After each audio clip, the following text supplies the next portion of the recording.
Out of sheer boredom, I turned on the radio in my kidnapper's basement, only to hear that he had been arrested the day before.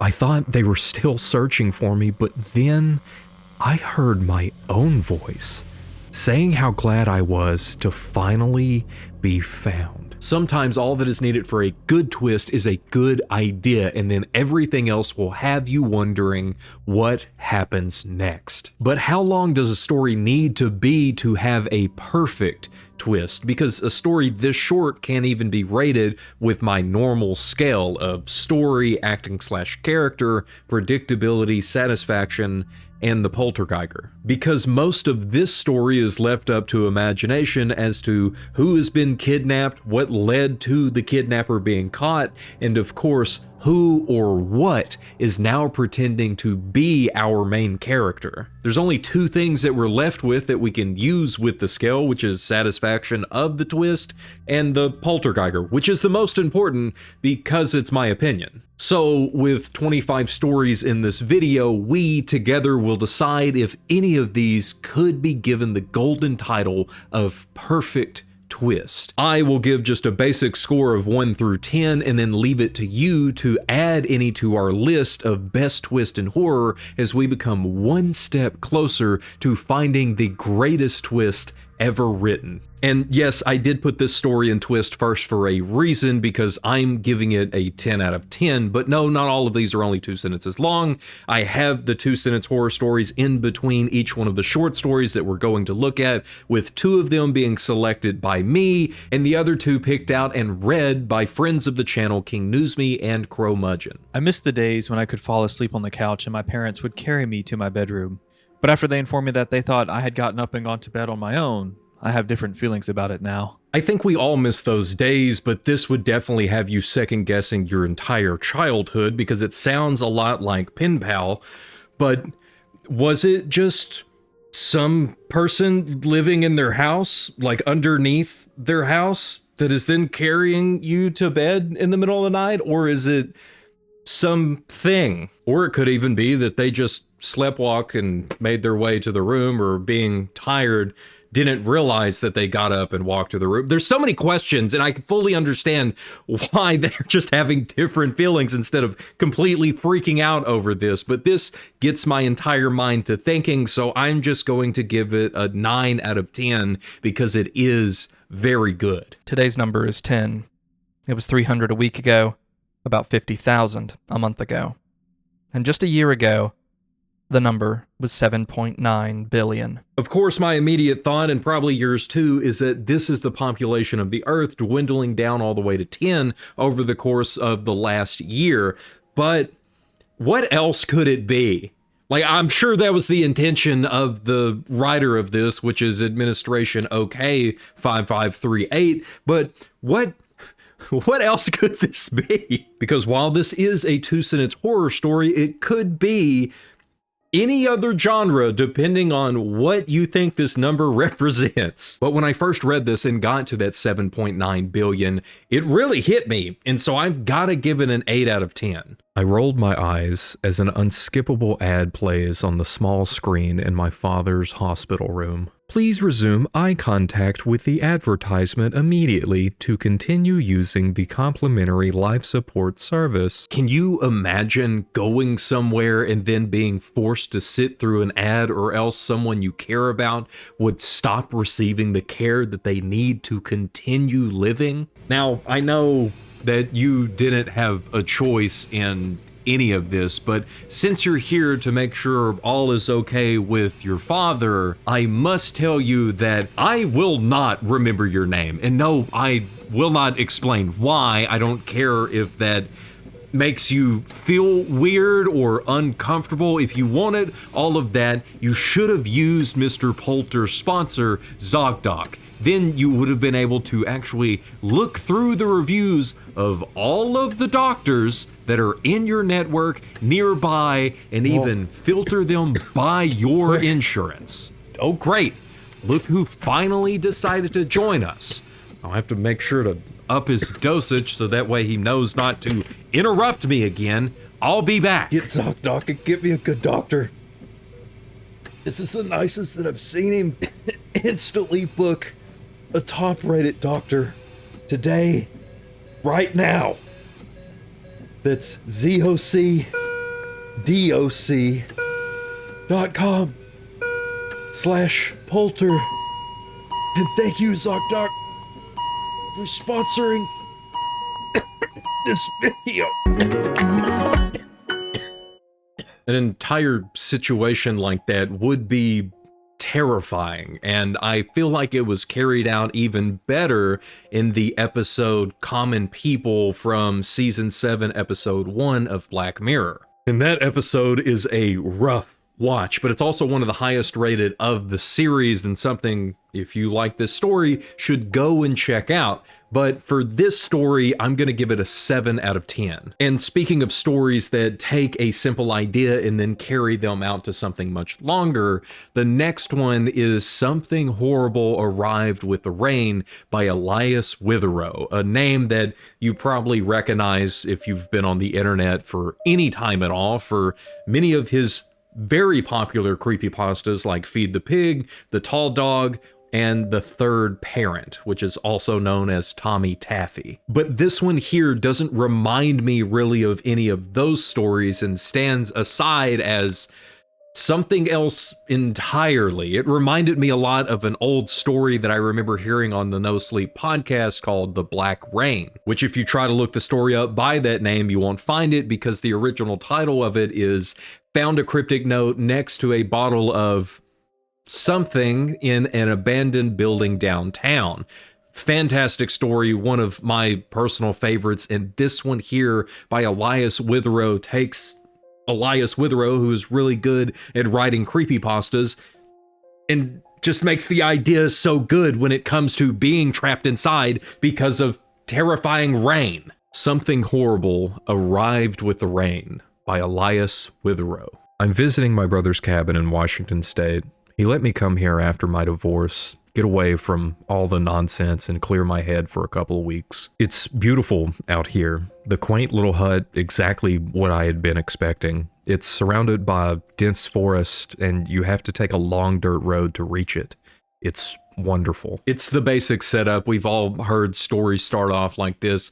Something tragic happens, somebody needs to get away, so they go off into the wilderness to a nice cabin, and they're able to relax and unwind for a little while. As with here, our main character, who I'll just call Elias, finds himself at his brother's cabin, which has been stocked with groceries to last him the next month if he wishes to stay there this long. And from the way that it goes after just the first couple of days, he might just stay here for the next month because everything is just so nice out here. He's able to walk through the woods, get away from everything, just listen to the birds sing and not focus on any of the worries that he has in life. I was alone out here, a stranger to the surrounding green kingdom. I let my mind wander free from the chains it had been bound with, my thoughts drifting towards what I would do with my new life. Possibilities began to blossom before me, and I actually started discovering hope in my future again. But then the rain came. And the rain was not unexpected. He had already heard about it on the news that there would be just this 7-day storm that would last, which is common for him being a resident of Washington.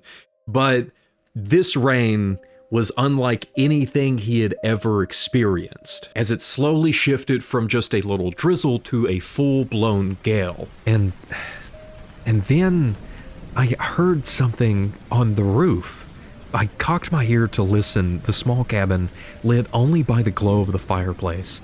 At first, I thought it was just rain, but after a few moments, I realized it sounded like someone was running around up there. I didn't know what to make of it, assuming I had some kind of animal, but it sounded much bigger. I grabbed the blanket off of the chair I was sitting in and pulled it up to my chin, creeped out by the noise. The sound eventually stopped, but it still took a while for Elias's heart to finally calm down as he catches his breath and takes a moment to just process what in the world that sound was, what is happening, why does this storm seem worse than any of the others that I've been through in my life. And it's with the flash of lightning that he suddenly feels so far away from from any civilization out there all alone.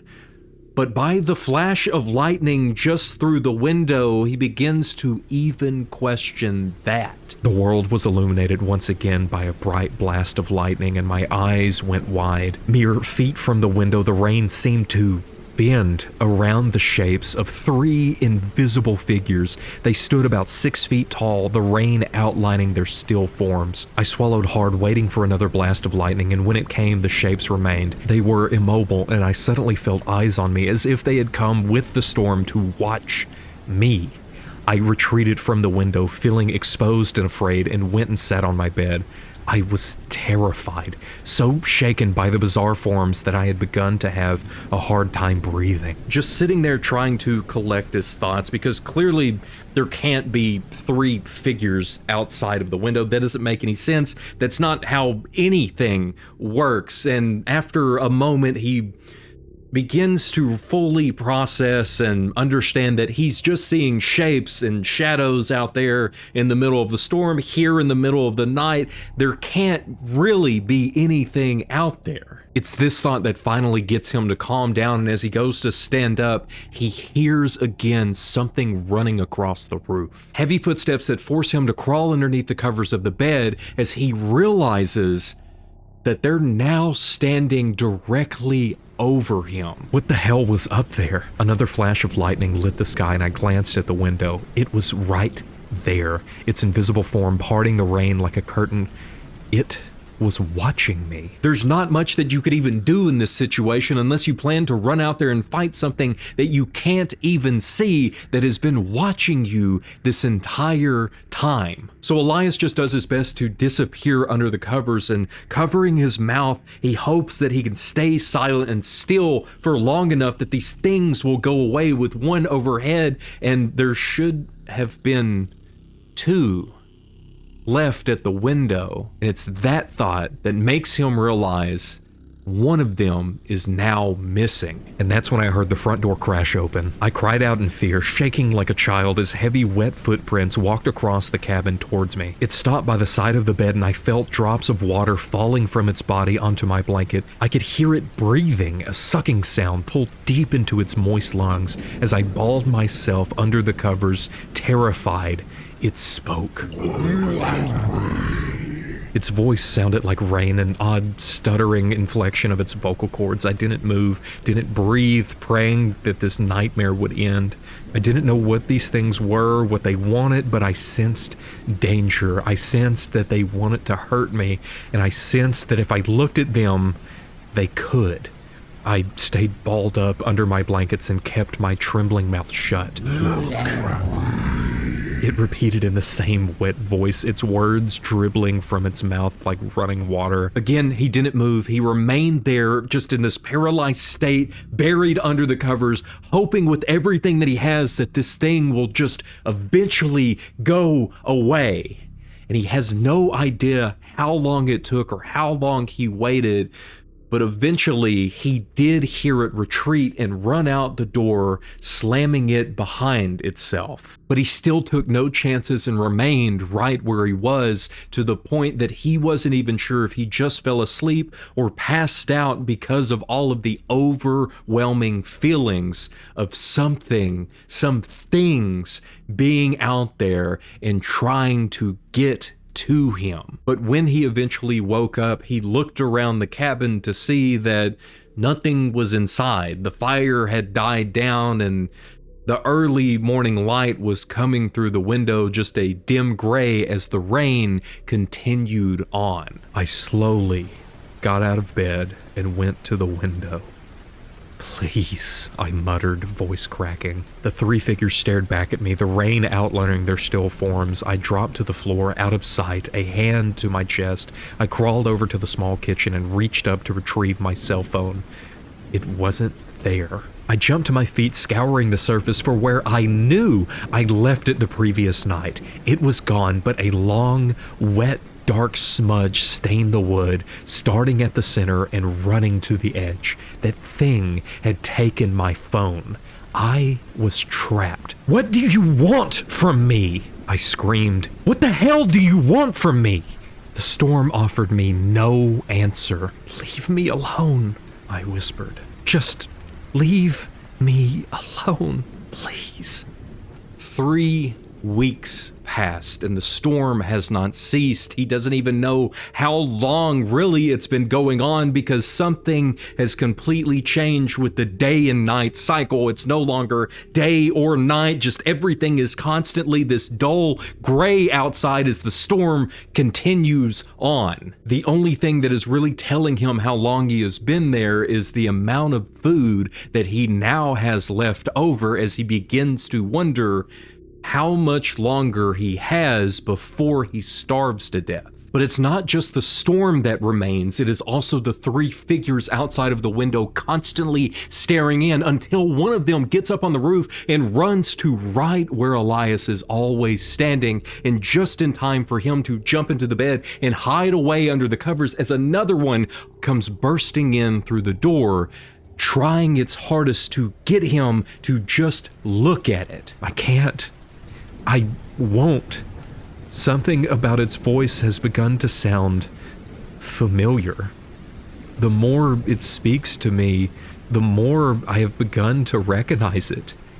It sounds like me. And last night, when one of them was standing over my bed, it said something different. It told me that things should have been different. It told me that it was disappointed in the way my life had turned out. It told me I needed to acknowledge my mistakes. It told me it was time to let another one of them try. It's just so good. That ending, that final line, I just love that final line. As whatever these beings are have shown up to not just torture Elias here within the cabin, but to take his place. As they slowly, over the course of several weeks, learn him well enough to mimic his voice to where he can even recognize his own voice, which, if you've ever recorded yourself speaking, you'll probably go, is that what I sound like? So for them to get it down to the point that even he is like, that's me, is something incredibly chilling. But again, this is one of those stories that leaves a lot up to the imagination of who is Elias really? We've only known him here in this cabin as he's trying to clear his mind, and we don't really get much about him. And we really don't know anything about these beings. But it's the twist here that rides the line of being a twist and also just being a reveal. And I was actually asked at the beginning of the year on my Discord server how I would separate a reveal from a twist, and the best way that I can put it is like that of a Scooby-Doo episode, that the entire episode is the gang trying to find out who's doing this terrible thing at this place, and it all builds up to the moment that they take the mask off and see that it's Mr. Jenkins, and he says the classic line of, and I would have gotten away with it if it weren't for you meddling kids and your dog, or whatever. But a twist would be after the unmasking and the police carry away the bad guy, that Vilma turns around and calls everyone dumb under her breath because she keeps getting away with it. So for as much as I love this story, I'm going to give the twist a 5 out of 10. If we go middle of the road, I think that's good. Like, I really enjoy the build-up all the way to this point, but then we get to the twist, and I'm like, is this a twist? It did take a little bit of a different direction on the reveal that's happening here, but I gotta give it a 5 out of 10. I decided to kill off a few characters in the book I'm writing. It would definitely spice up my autobiography a little. This one's just fun. It's just a fun, here you go, twist, it's right to it. It makes me so happy. So it's getting an 8 out of 10. That was the police telling me my brother, Tyler, was found dead in his apartment this morning. I told my boyfriend, my breath shaking with shock and grief. My boyfriend threw his arms around me in loving embrace and angrily said, "What kind of sick psycho would shoot a decent guy like Tyler?" I feel like this one has been done so many times of, oh, person finds out that this other person is dead, and then their person that they know comes over and is like, oh no, person die? I can't believe that they were shot to death and stabbed 89 times. That's insane. And then the first person is like, what do you mean, person 2? How did you know that person 3 was shot and stabbed 89 times? I never said that. It's goofy, it's fun, it's a 4 out of 10. Genie, I wish there was enough food on this earth that no one ever had to go hungry. Granted. He replied with a laugh, but nothing changed. And unlike the last one, this one's just incredibly sad because it's also true. There is more than enough food in the world for nobody to go hungry, and now the mood's just kind of shot down. I should have switched these two around for... We can have the sad moment, and then we can come back up with the funny haha person knows other extra thing that wasn't said. This one, though, is a 7 out of 10. I put up some pretty solid posts last night, but when I woke up this morning and noticed that almost all of them got taken down, I can't help but wonder if they made it past the fence this easy. Who's to say they aren't already inside? This one got me the first time because I was like, oh, I know exactly how that is. You make a post and then it gets taken down in the middle of the night and you have to fix so much stuff.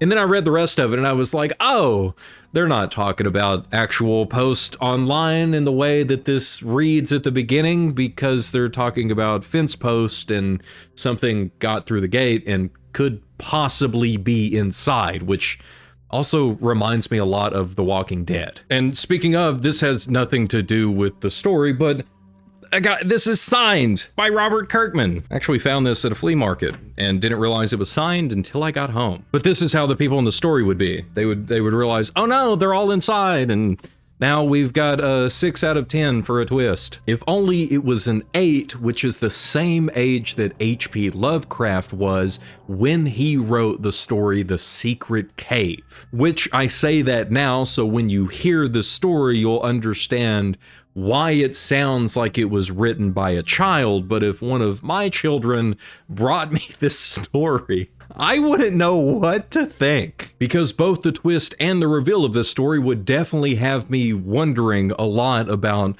what kind of person my child is going to grow up into and what other insanity are they going to write. Now be good children, said Miss Lee, while I am away, and don't get into any mischief. Mr. and Miss Lee were going off for the day and to leave the 2 children, John 10 years old and Alice 2 years old.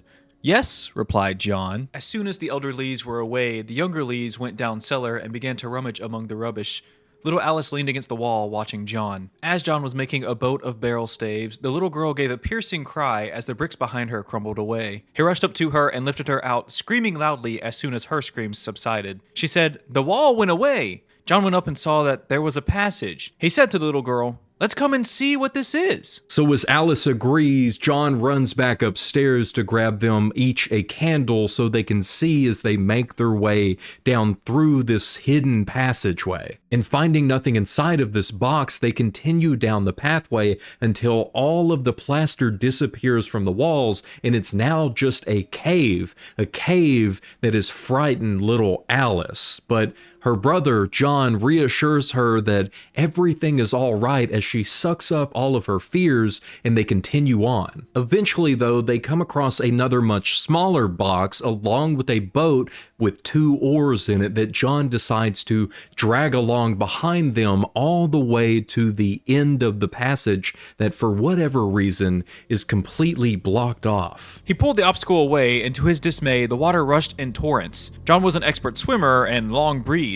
He had just taken a breath, so he tried to rise with the box and his sister, but he found it quite impossible. Then he caught the side of the boat rising as he grasped for it. The next he knew, he was on the surface, clinging tightly to the body of his sister and the mysterious box. He could not imagine how the water got in, but a new peril menaced them. If the water continued rising, it would rise to the top. Suddenly, a thought presented itself.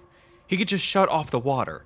He speedily did this, and lifting the now lifeless body of his sister into the boat he had himself climbed in, and sailed down the passage. It was gruesome and uncanny, absolutely dark, his candle being put out by the flood and a dead body lying near. He did not gaze about him, but rode for his life. When he did look up, he was floating in his own cellar. He quickly rushed up the stairs with the body to find his parents had come home.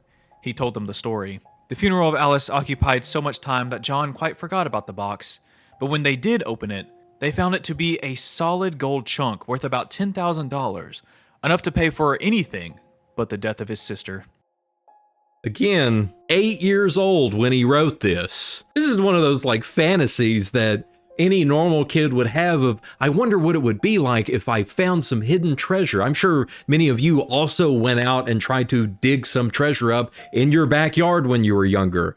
But to take it to this extreme in this direction for I found treasure but my sister died in the accident of, I don't have any words. I don't I don't know. Just for the extreme change that happens here in the very last paragraph of, oh, my sister died, but we did find gold. I'm gonna give it 1 point more than the story by Elias Witherow that is right on the line of being a twist reveal. This one here is getting a 6 out of 10. For an 8-year-old, I think a 6 out of 10 is pretty good. It seems you've discovered an entirely new type of termite. The doctor turned around with the x-rays. This also explains the aching you've been feeling in your bones.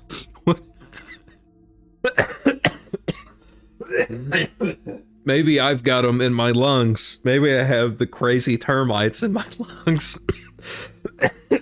Just in, a new termite has been found, and it's been found in a man's bones. That's why he's been aching, so said the doctor. For as much as I just love this idea, I love this twist the same amount that I do the Elias Witherow story, so this one is also getting a 5 out of 10. My bullies surrounded me, sneering and taunting as they yanked my cap off. I cried and screamed, but they didn't stop as they moved to my other knee. They yanked my cap off. Oh man, this, as someone who has dislocated their kneecap before, no thanks. Great twist though, 7 out of 10. Unable to move, I could only look at my killer. In a fit of childish curiosity, my 2-year-old pulled the plug. It was this story that I first sent to King Newsme and Crow Mudgeon to let them know I wanted them to be in this video, because this, I just needed somebody else to hear this. I needed somebody else to read this. I just needed someone else to think through how this would go. Whether this is just someone on a breathing apparatus of some sort as they watch their completely helpless as their toddler walks over and pulls the plug on it and they can no longer breathe or say anything. It definitely seems like this story started with the idea of somebody pulling the plug and ending someone else to this moment here of them lying there just unable to do anything about it. Absolutely terrifying.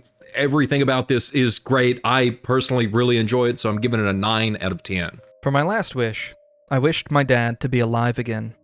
I stood atop his grave and smiled, imagining him screaming and clawing at his coffin lid as he did the 2 previous times I wished him back. I was this close to putting the monkey's paw in this video as well, but this story seems to get across the same idea, because the monkey's paw works the same way that a genie would often grant a wish. There's always a loophole that is there. For example, if you wish for $1 million, a plane could crash into part of your house and your neighbor's house, but there on the plane would just be a suitcase full of money because some rich guy is trying to transport it over to his bank in Sweden. But in the act of you receiving the money, it not only killed your neighbors, but it also took out your house and killed your family. You got what you wish for, but at what cost? And for this cost here, it seems to be exactly what they wanted, and they already thought out how this was going to work, and it's really good. I do like this story. And so I'm going to give it an 8 out of 10. But this next story is one that I more than like. I love this story, and is the reason this entire video exists, because it's The Boarded Window, written by Ambrose Bierce, who I have also covered one of his stories already here on the channel, and read over on the second channel, An Occurrence at Owl Creek Bridge. With both stories being fantastic, but the way this one here is written, sounding a lot like a folktale that has been passed along for many generations and carried throughout them by its twist. In 1830, only a few miles away from what is now the great city of Cincinnati, Ohio, lay a huge and almost endless forest. The area had a few settlements established by people of the frontier. Many of them had already left the area for settlements further to the west, but among those remaining was a man who had been one of the first people to arrive there. A simple man who lived in his log house, never bothering anyone or wanting to be bothered, often feeling like a part of the darkness there in the forest, never even showing a smile to those people that he did have to interact with when he would go into town to sell off the skins of the animals that he had caught. And it was only during these times that he would speak to anyone, and is the reason that most people probably don't even know his name. Murloc. And though he looked to be 20 years older than what he really was at the age of 50, it was clear just from the look on his face that he had been through something terrible. But so few people knew what that terrible thing was, just as so few people knew the reason that the window on his home was boarded up and had been for as long as anyone now living could possibly remember. But as we'll see, the one sharing the story with us was one of the few that knew the truth behind the man Murloc and the boarded window, even though he never saw him with his own eyes. These details I learned from my grandfather. He told me the man's story when I was a boy. He'd known him when living nearby in that early day. One day, Murloc was found in his cabin, dead. It was not a time and place for medical examiners and newspapers. I suppose it was agreed that he had died from natural causes, or I should have been told and should remember. I know only that the body was buried near the cabin, next to the burial place of his wife. She'd died so many years before him that local tradition noted very little of her existence. That closes the final part of this true story, except for the incident that followed many years later. With a fearless spirit, I went to the place and got close enough to the ruined cabin to throw a stone against it. I ran away to avoid the ghost, which every well-informed boy in the area knew haunted the spot. But there is an earlier part to this story, supplied by my grandfather. Hopefully you can see already why I enjoy this story so much, as we go all the way back to before an incident happened, when Murloc was still young and full of hope, and armed with just his strength and a rifle so he could go out and hunt to support himself, he began creating a farm and eventually married a young woman, one who there is no record of or even anyone that remembers her name, but it was clear to everyone that knew Murloc and his wife that they loved each other and were very happy. One day, Murloc returned from hunting in a deep part of the forest. He found his wife sick with fever and confusion. There was no doctor or neighbor within miles. She was in no condition to be left alone while he went to find help. So Murloc tried to take care of his wife and return her to good health. But at the end of the third day, she fell into unconsciousness and died. From what we know about a man like Murloc, we may try to imagine some of the details of the story told by my grandfather. When he was sure that she was dead, he remembered that he was going to have to bury his wife, and he was going to have to be the one to dig the hole, prepare her body, and put everything in order. And though he didn't know how to do most of this, he got some of it wrong, he got some of it right, and did multiple things over and over again to make sure that what he could do was done to the best of his ability for her. But what surprised him most is that he never cried throughout the entire process. It made him feel bad. It made him feel ashamed because he knew that that was something you're supposed to do. That's something that you should do. But to be in such a state of shock at losing this one that you love so much, the only thing that he could think to do was get everything ready for tomorrow. Tomorrow, I shall have to make a coffin and dig the grave, and then I shall miss her when she is no longer in sight. But now, she is dead, of course, but it is all right. It must be all right, somehow. Things cannot be as bad as they seem. He stood over the body of his wife in the disappearing light. He fixed the hair and made finishing touches to the rest. He did all of this without thinking, but with care. And still through his mind ran a feeling that all was right, that he should have her again as before, and everything would be explained. Murloc had no experience in deep sadness. His heart could not contain it all. His imagination could not understand it. He did not know he was so hard struck.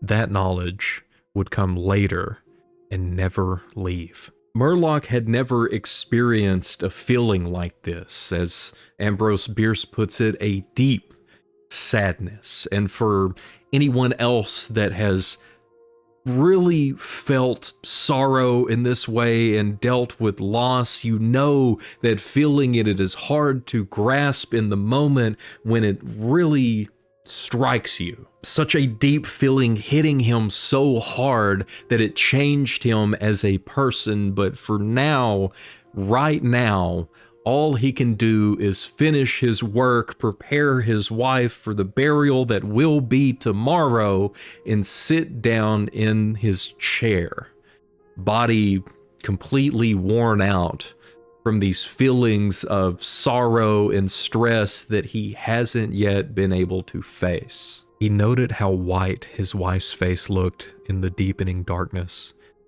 He laid his arms upon the table's edge and dropped his face into them, tearless and very sleepy. At that moment, a long screaming sound came in through the open window. It was like the cry of a lost child in the far deep of the darkening forest, but the man did not move. He heard that unearthly cry upon his failing sense again and nearer than before. Maybe it was a wild animal, or maybe it was a dream, for Murloc was asleep. Some hours later, he awoke, lifted his head from his arms, and listened closely. He knew not why. There, in the black darkness by the side of the body, he remembered everything without a shock. He strained his eyes to see. He knew not what. His senses were all alert, his breath was suspended, his blood was still as if to assist the silence. What had awakened him, and where was it? Suddenly the table shook under his arms. At the same time he heard, or imagined he heard, a light, soft step, and then another. The sounds were as bare feet walking upon the floor. He was afraid beyond the power to cry out or even move. He waited there in the darkness through what seemed like centuries of fear. Fear as one may know, but yet live to tell. He tried but failed to speak the dead woman's name. He tried but failed to stretch his hand across the table to learn if she was there. His throat was powerless. His arms and hands were like lead. Then something most frightful happened. It seemed as if a heavy body was thrown against the table with a force that pushed against his chest. At the same time, he heard and felt the fall of something upon the floor. It was so violent a crash that the whole house shook. A fight followed and a confusion of sounds impossible to describe. Murloc had risen to his feet. Extreme fear had caused him to lose control of his senses. He threw his hands upon the table. Nothing was there. There is a point at which fear may turn to insanity, and insanity incites to action. With no definite plan and acting like a madman, Murloc ran quickly to the wall. He seized the loaded rifle and without aim, fired it. The flash from the rifle lit the room with a clear brightness. He saw a huge, fierce panther dragging the dead woman towards the window. The wild animal's teeth were fixed on her throat. Then there was a darkness blacker than before and silence. When he returned to consciousness, the sun was high and the forest was filled with the sounds of the singing birds. The body lay near the window where the animal had left it when frightened away by the light and the sound of the rifle. The clothing was ruined and the long hair was in disorder. The arms and legs lay in a careless way, and a pool of blood flowed from the horribly torn throat. The ribbon he had used to tie the wrist was broken, and the hands were tightly closed, and between the teeth was a piece of the animal's ear.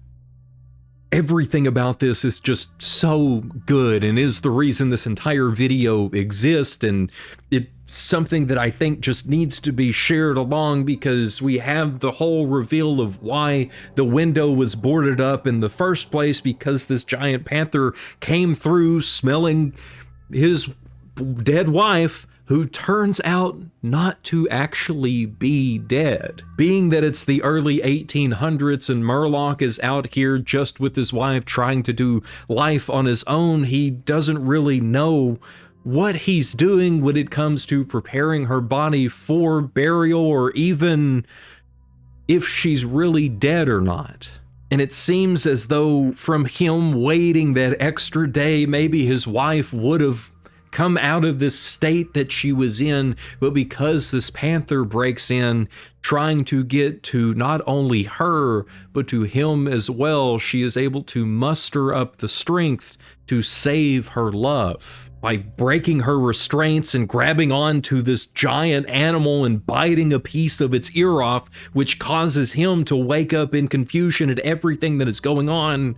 And at that point, it is already too late for her, but he continues on, now having to carry this weight of what could have been. Everything about it is fantastic. The reveal, the twist, I love this story so much, and I'm glad that I got to now pass it along here in this video, and I'm definitely giving it a 10 out of 10. It's okay, darling. The new babysitter is here to put you to bed, my mother said as she hugged me and smiled at the young woman behind her.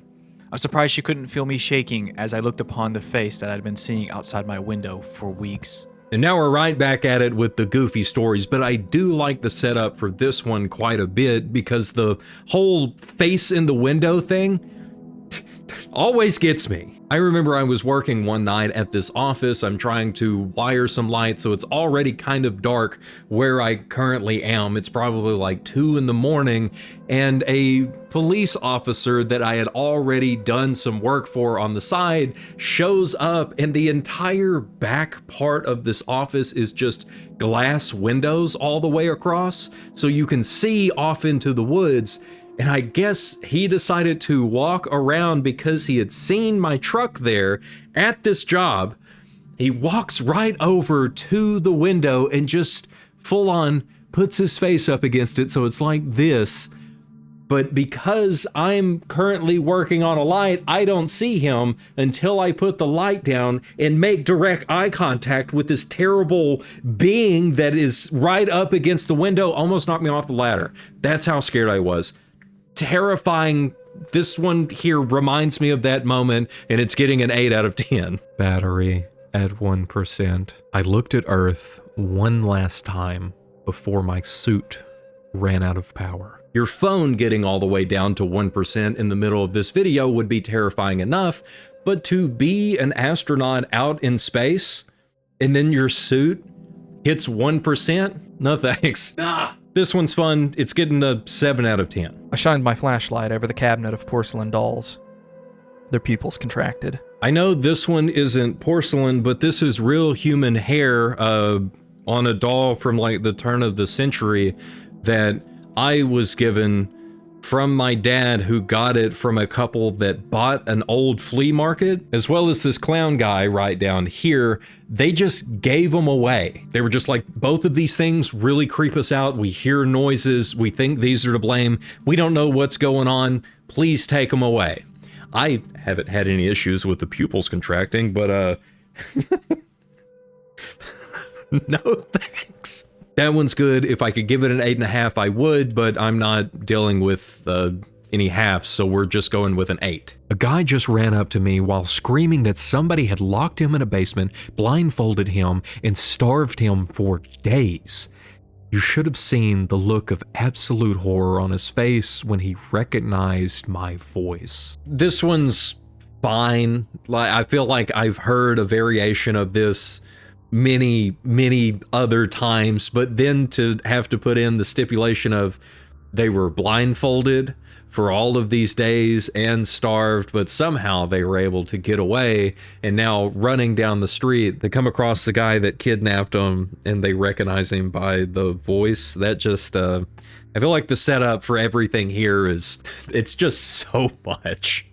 I'm giving it a 3 out of 10. Definitely can't call that one a masterpiece, but we can call this next one a masterpiece because that's the title of the story. We don't know who wrote it, but I do know who suggested it, and just like with The Secret Cave being both read and suggested by King Newsme, this one here is from Cromudgeon. I've been lying down for hours now. It's 5:35 a.m., and there's not much I can do. You know what the worst part about my situation is? I'm in the same room as my parents. They keep looking at me, and I can't help but look back and try not to cry or scream. Their eyes are focused on me, and their mouths are wide open. There's a strong scent of blood, and I feel paralyzed with fear. Here's the thing. The second I make any hint that I'm not asleep anymore, I'm completely screwed. I'll die, and there's nobody around to save me. I've been trying to think of a way out, but the only idea I have is to rush for the front door and scream for help, hoping any neighbors hear me. It's risky, but if I stay here, I'll surely die. He's waiting for me to wake up and see his masterpiece. You're probably wondering what's going on. I do tend to get ahead of myself sometimes. About 3 hours ago, I heard screaming from the other side of the house. I got up and went to check on the noise before realizing I had to use the restroom. Instead of doing the smart thing and investigating, I used the bathroom first.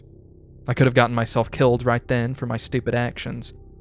I did my business and took a peek outside the bathroom. There was blood on the carpet. I got very worried and ran back to my room, hiding under the sheets like the coward I was.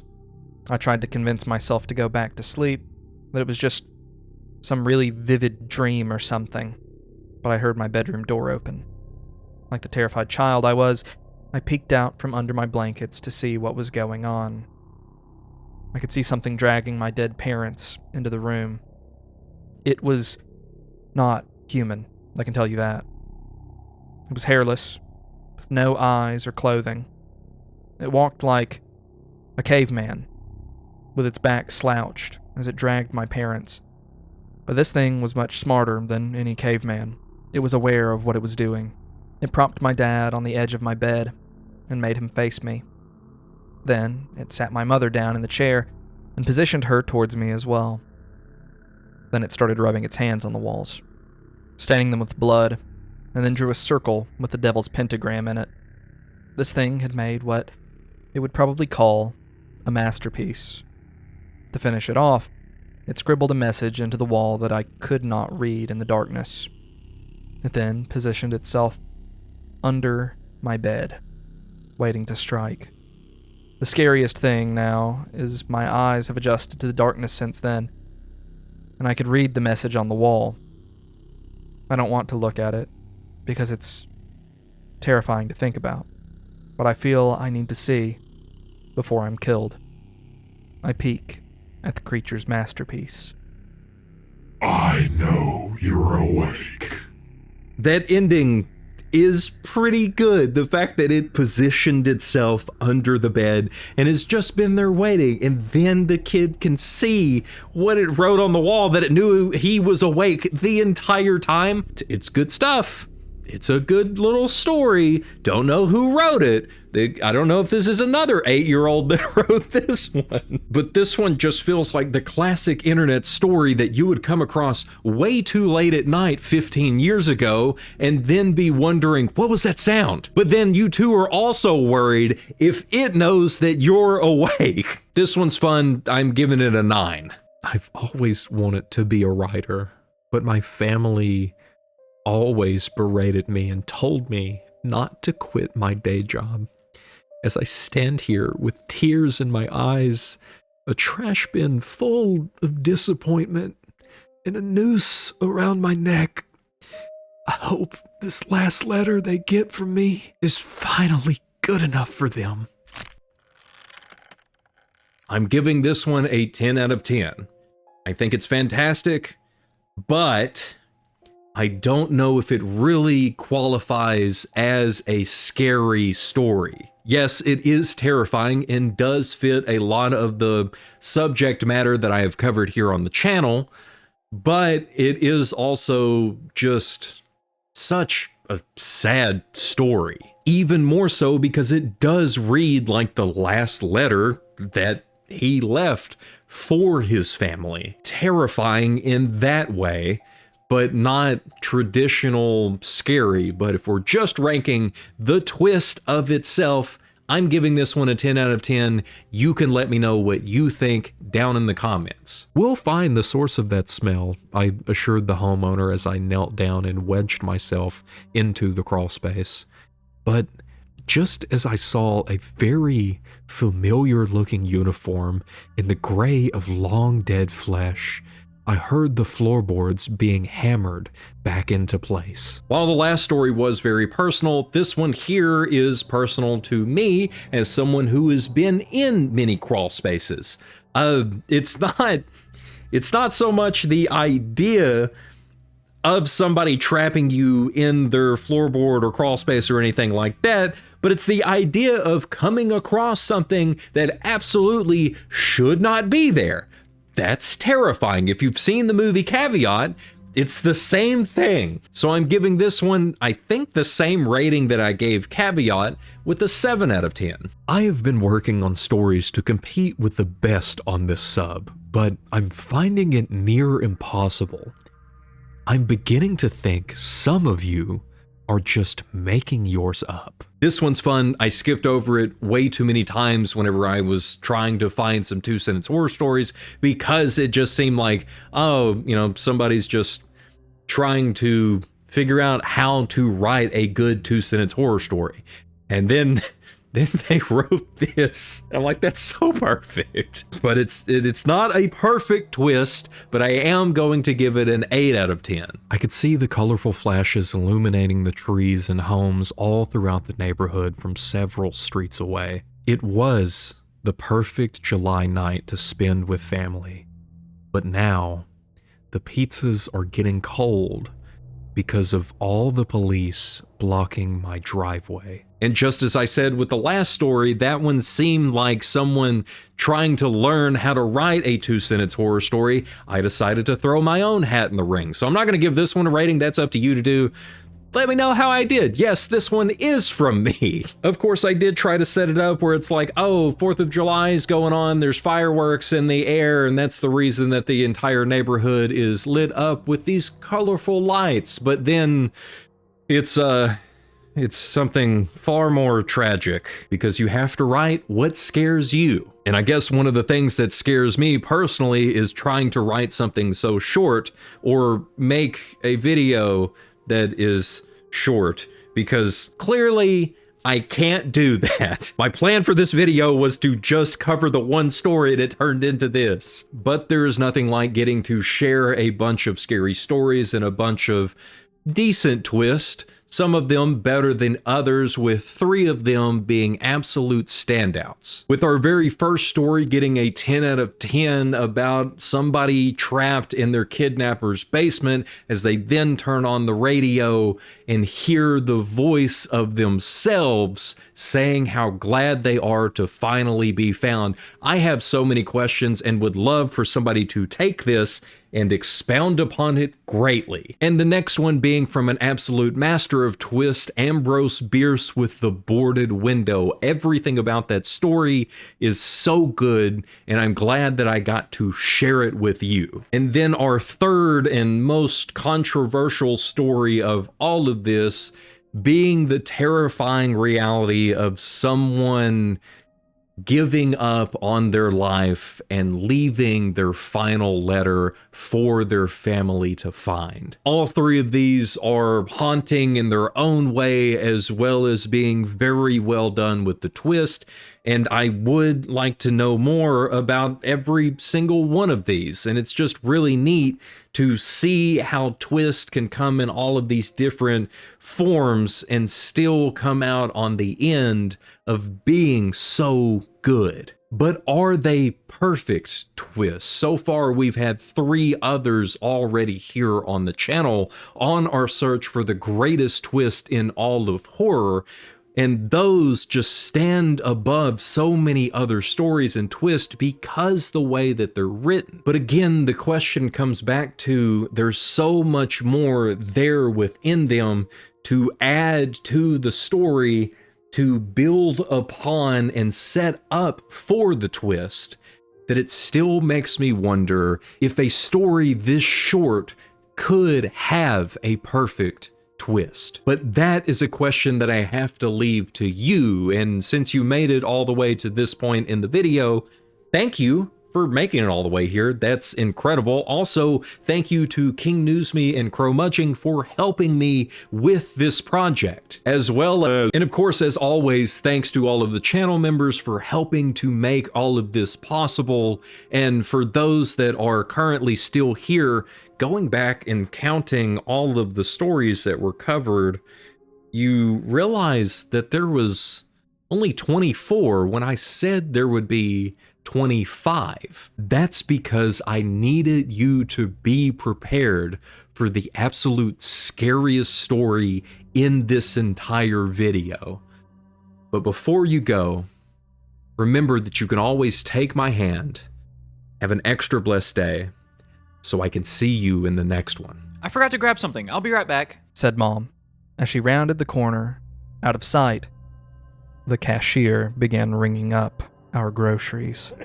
That one's gonna kill me, but it's 100 out of 10. It's so good. All the stories in order are written by Kangaroo Dents, Pixel Station Studios, Administration OK 5538, Fairy Whisper, Elias Witherow, Kilroy 137, deleted, Durf Vader, Squanto 420 Squanchin, HP Lovecraft, Joker Crow, Sightseeing Hermit, Cotton Ball Von Dot, Mint Clicker, Ambrose Bierce, Tiny Arm T-Rex 88, a Brawl Stars player, deleted, Rob 03, Unknown, Candlelight Pod, Minnie the Mermaid, The Beardedening, PolterGibbst, and Unflight, with special guest of King Newsme and Crowmudgeon.